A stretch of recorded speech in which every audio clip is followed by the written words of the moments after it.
तो व्यूअर्स, आज के वीडियो में हम करेंगे कक्षा 9वीं विज्ञान के अध्याय 1 हमारे आसपास के पदार्थ के सारे महत्वपूर्ण वैकल्पिक प्रश्न जो कि आपके अर्धवार्षिक और वार्षिक परीक्षा में आने की पूरी संभावना है।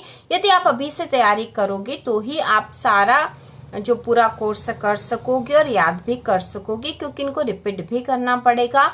तो शुरू करते हैं। प्रश्न सही विकल्प चुनकर उत्तर लिखिए।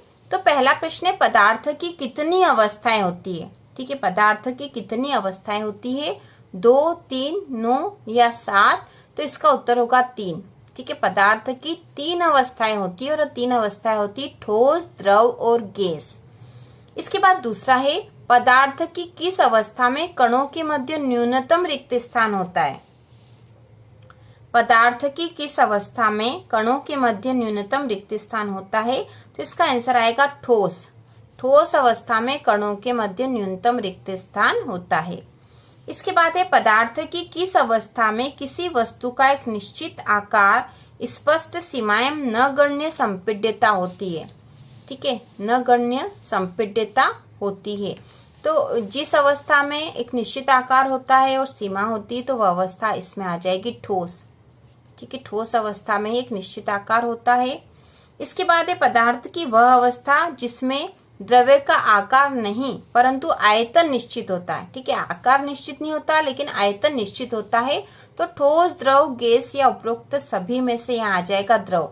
द्रव में जो इसका आकार निश्चित नहीं होता है लेकिन आयतन निश्चित होता है, क्योंकि द्रव को हम जिस भी बर्तन में डालेंगे वह उसी का आकार ग्रहण कर लेता है। इसके बाद अगला है, न्यूनतम विसरण का गुण पाया जाता है। न्यूनतम विसरण ठोस, द्रव, गैस या उपरोक्त में से कोई नहीं। तो इसका आंसर आएगा ठोस। ठोस के कण जो विसरण नहीं करते हैं तो न्यूनतम विसरण का गुण ठोस में पाया जाता है। इसके बाद अगला है, गैसों के किस गुण के कारण उन्हें सिलेंडर में भर के रखा जा सकता है? तो यह गुण है इसका संपीड्यता। ठीक है, संपीड्यता के गुण के कारण इन्हें सिलेंडर में भरकर रखा जा सकता है। इसके बाद अगला प्रश्न नंबर दूसरा है, रिक्त स्थानों की पूर्ति कीजिए। तो इसमें पहला है, जिस न्यूनतम ताप पर ठोस पिघलकर द्रव बन जाता है। जिस न्यूनतम ताप पर ठोस पिघलकर द्रव बन जाता है वह इसका गलनांक कहलाता है। ठीक है, वह इसका गलनांक कहलाता है। जिस न्यूनतम ताप पर ठोस पिघलकर द्रव बन जाता है वह इसका गलनांक कहलाता है। इसके बाद दूसरा है, बर्फ का गलनांक होता है। तो बर्फ का गलनांक होता है 373 केल्विन। 373 केल्विन।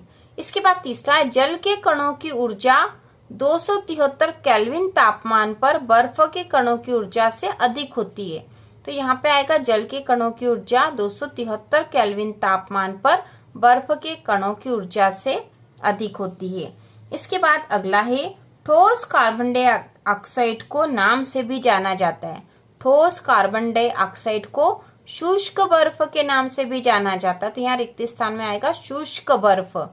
ठोस कार्बन डाइऑक्साइड को शुष्क बर्फ भी कहा जाता है, इस नाम से जाना जाता है।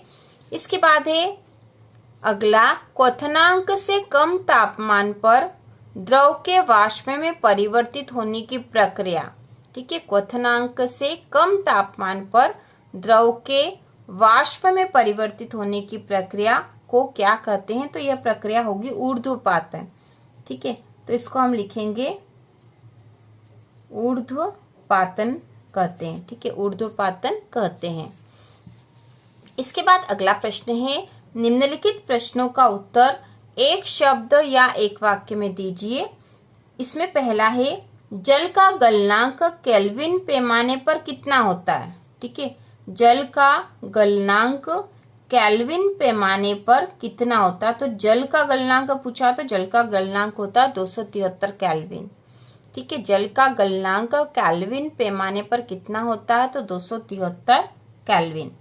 इसके बाद है, 300 केल्विन तापमान का डिग्री सेल्सियस में क्या मान होगा? ठीक है, 300 केल्विन का डिग्री सेल्सियस में मान पूछा है। तो इसके लिए हम क्या करेंगे कि 300 में से हम 273 घटा देंगे। ठीक है, 300 में से हम 273 घटा देंगे। जब भी यदि हमारे पास तापमान केल्विन में और उसको डिग्री सेल्सियस में निकालना हो तो उसमें से 273 हमें घटाने पड़ेंगे। ये 300 केल्विन था और इसमें से यदि हम 273 घटा देंगे तो डिग्री सेल्सियस में तापमान आ जाएगा। तो 300 में से 273 घटा दिए, 10 में से 3 गया तो 7, 9 में से 7 गया तो 2 और 2 में से 2 गया तो यहाँ 0। तो यहाँ पे आए हैं 27 डिग्री सेल्सियस। अब ये डिग्री सेल्सियस हो गया है तो यहाँ पे आंसर आएगा 27 डिग्री सेल्सियस। इसके बाद अगला है जल का क्वथनांक क्या होता है। तो जल का क्वथनांक होता है 100 डिग्री सेल्सियस। ठीक है, 100 डिग्री सेल्सियस जल का क्वथनांक है। तो इस प्रकार यह अध्याय 1 के सारे महत्वपूर्ण वैकल्पिक प्रश्न हो गए। इसके बाद हम 2 और 3 नंबर के प्रश्न भी तैयार करेंगे।